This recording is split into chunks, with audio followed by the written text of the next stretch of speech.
So this is the Environmental Debate Podcast, starring yours truly, Aaron, Devin, Sam, Nick, Nathan, Scott. Awesome. Right, so then guys, first list on the debate topics. What do you feel about carbon neutrality? Is it a suitable goal, achievable, realistic? What are we thinking? I believe it's an unrealistic topic. I feel it's going to be so hard to reach zero that with at least another 5 contributions to global warming, should try and focus on covering all of them to get to as little as we can, rather than just focus on one, getting to zero. I feel if we cover more bases, then we can do a better job of Yeah. global warming. With an ever-growing population and the demands ever increasing, then it's just an unobtainable goal. I completely. Yeah, especially like terms of biofuel stuff, because you obviously got to like transport the fuels and build the factories and run the factories, so it's never just. It's never going to never be zero. zero. No. Well, do you reckon then that, or along those lines then, is there like a specific area we should be working in dealing with climate change? So should we be trying to just find a new renewable energy source, or should we be trying to like deal with all the carbon that's out there at the moment? I think we should be dealing with the cows. Okay. They're That's right, I'm kind of curious to see where this goes. Are you on about the methane content? Yeah, I think there's too many cows. Okay. Too much methane production, is that what you're Right, saying? you cut this. So I think there's too many cows, too much methane. So as far as renewable energy goes, and when I looked into it, it seems that like most like power plants and that kind of thing is roughly 25 to 30% of all emissions from what I could see. I don't know if that's an accurate statistic, it was a quick Google, but if that's the case, like assuming that most renewable energy sources will replace energy like plants and power plants, that kind of thing, that's like a maximum of 30% that you could tackle from renewable energy sources. I suppose once you take into account transport, it becomes more because you could use like electric cars, that kind of thing. But it's still, it still needs some kind of energy, and it's still coming from a plant ultimately. But surely from an efficiency standpoint, we don't have a renewable energy which is as efficient as nuclear energy compared to such as solar energy, because even though the sun is like, that'll go on for as long as we last, it's gonna be quite difficult to obtain such energy through just from the small solar power that you would put Sure. Sure. What about biodegradable fuel? Well, so pretty much all renewable energy is less efficient than nuclear.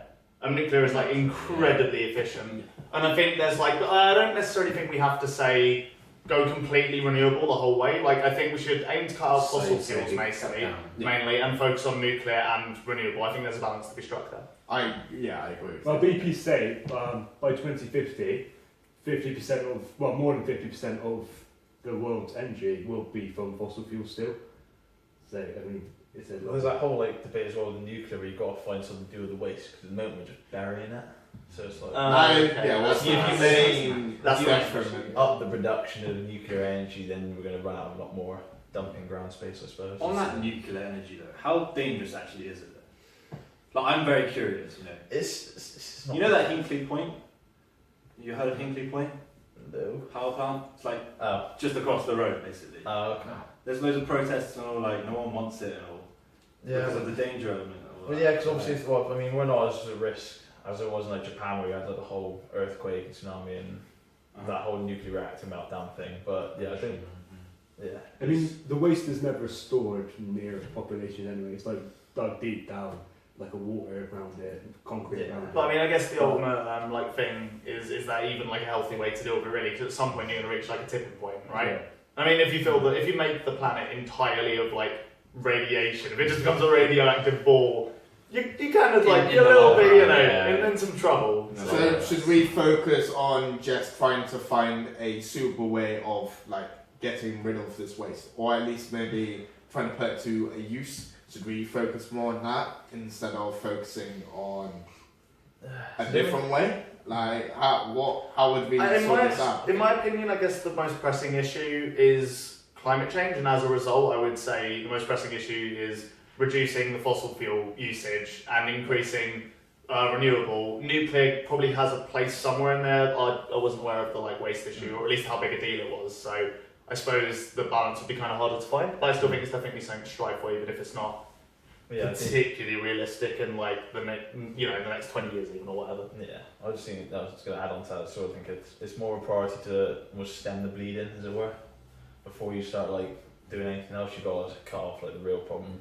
So, how long is that going to Well, last? yeah, sure.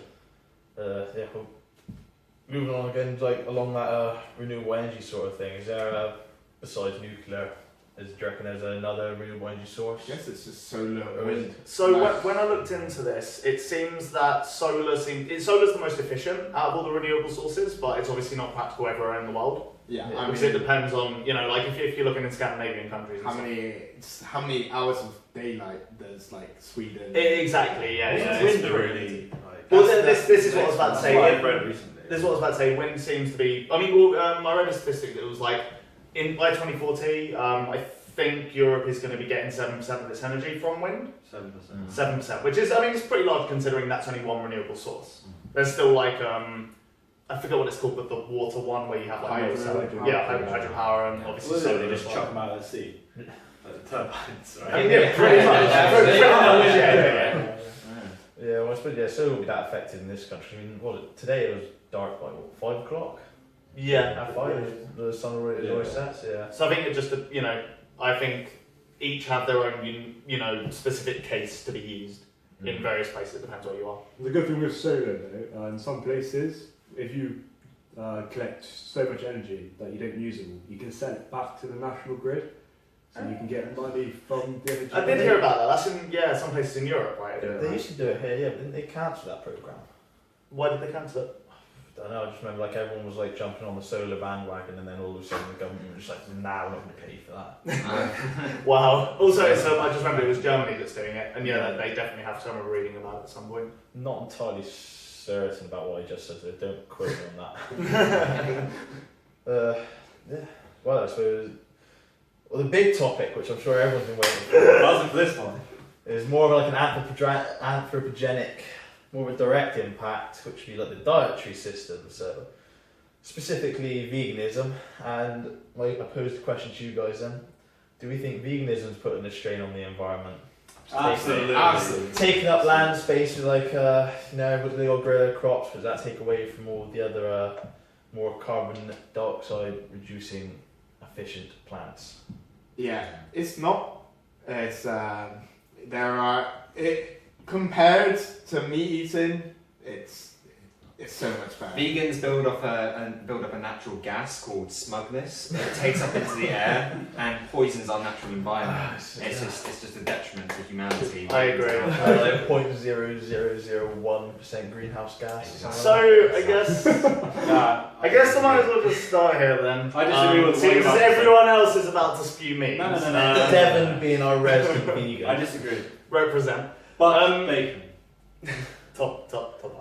Nick being our carnivore. Right, so I don't think there's any dispute. As far as it putting a strain on our environment, I'm aware of the study you're referencing, but obviously it's a better alternative to what we have now, for sure. Pretty inarguably, I don't think there's really an argument for it. It's basically the discussion is on whether we should move towards a very low amount of meat, because I know the argument comes from land use and about arable land, which I'll let you make your point on, versus veganism, which is obviously purely plant-based and has no animal products, no animal agriculture essentially.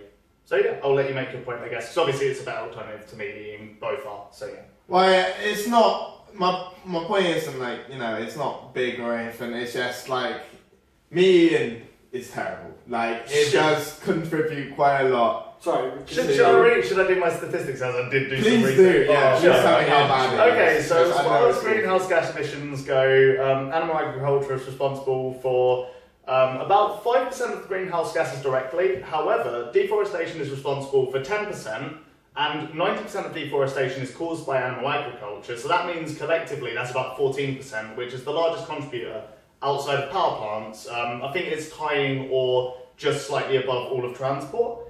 then you also have to consider that when we plough soil, it releases emissions from like carbon trapped under the soil gets released into the atmosphere, which is actually responsible for about 4.4%, which I was really surprised to find out. And by feeding animals, you have to produce a ton of crops, more so than we'd need if it was just humans eating them. In fact, about 50% of our crops go towards animals. So you'd also get a small reduction in the amount of soil ploughed because it would be less total. Yeah. There you go. So me eating is terrible. It is really bad. May you Still gonna do it. may you cite your sources?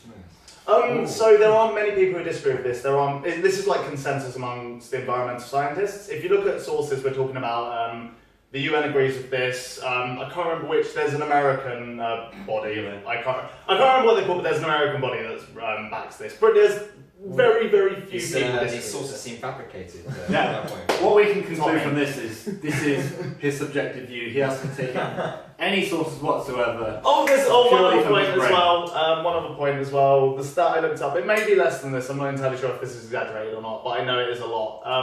1 pound of beef takes 2,400 gallons of water to produce, and that water has to be transported using energy, so it also contributes to greenhouse gas emissions via energy plants. Oh yeah, I remember looking into that. She's got that whole carbon. Was it carbon? The carbon cost. Yeah. That's why, like, instead of like valuing everything off of like prices and stuff, would it be more effective and eye-opening, I suppose, if you put like how much carbon it would cost to actually look at that beef that you got in front of you, and how much like carbon units it took to bring it to you, make it, and stuff like that. But I don't think anyone's actually started that yet, so that's a long way off, I think. But yeah. I also honestly don't know if it would really be a viable solution. I think the reason being is I just don't think enough people care. Like, I don't think people would change their ways if they just saw like a carbon unit on the thing. It's a bit like that smoke, the whole like images you put. Exactly. I think the best thing you can do that we're looking at doing in the near future is probably putting a slightly heavier tax on meat. And I've heard arguments for and against it, and it's an interesting discussion, but I definitely think it's an option. Yeah. But yeah, what's the issue with like the land, which we were bringing up about? Sorry, Like, just the difficulty with there's the actual burden of veganism on the environment. Like, the solution is just you should cut down on your meat and your dairy. Remind me. Maybe even just go vegetarian. What is it you had for dinner? I had plain chicken nuggets from McDonald's. How did that taste? It was actually quite good. Could you taste the carbon by any chance? So Carbon is the best flavour of it. But anyway, so the solution is it's like get rid of your meat and then like just calm down on your dairy. You don't have to get rid of it all, but like just that's the kind of balance you need to strike to get that efficiency and also that environmental friendly. Sure. Yeah. That's the advice that from my sources. Sure. So yeah, I can't really disagree with that. I mean, like, the only reason to go vegan straight up is honestly ethics. Like, you can have a sustainable vegetarian diet environmentally. There are still some other things that come into it that we're not quite sure about. So, for example, the arable land is one of the biggest arguments for having an amount of meat in your diet or an amount of dairy, because there is supposedly an amount of land that can't be used to grow, the soil isn't nutritious enough to grow certain crops. However, the problem with that study was that basically we looked at it from a very Western-centric perspective, and as a result of that, we didn't look at all the crops we could have potentially grown. There are actually crops we could grow on that land that it would be... Sorry? Such as? Like, I can't remember exactly what it was, but I'm pretty sure like corn, rice and stuff, like more wheaty type things can be grown in that land. So what about us, like, gluten-free boys? Well, I can't have my gluten. You'd still have all the other like crops available and all the other farmland, so it's not like that'd be taken away. Okay. You just have more of a certain thing instead of the animals being there, potentially. So yeah. Oh, and the other thing is, so ocean dead zones are a big problem, and animal agriculture directly contributes to that because of the waste. So even if you had Like what? Ocean dead zones? So basically, with waste runoff going into the ocean, so like literally like feces and that kind of thing, right? I know feces, go on. Yeah. It runs via rivers and contaminates the surrounding area and river supplies and that kind of thing. Runs off into the ocean and kills a ton of the ocean life. So So yeah, that's another thing you have to consider. I think dead zones are more based on the concentration of salts actually in the water. That's what the dead zone is. Well, sure, yeah, but it's too much salt. but also it's a contributing factor. Yeah, Is what I'm saying. Salt or feces? Two very different things. Have your pick, Nick. Have your pick. All right. Well, thank you for joining us Yeah, on this thank you. episode of Environmental Space. We look forward to seeing you next time. Alright. See you a bit. Hope you Bye. enjoy it. Bye! Thank you. Thank you. Thank you. Good job, boys.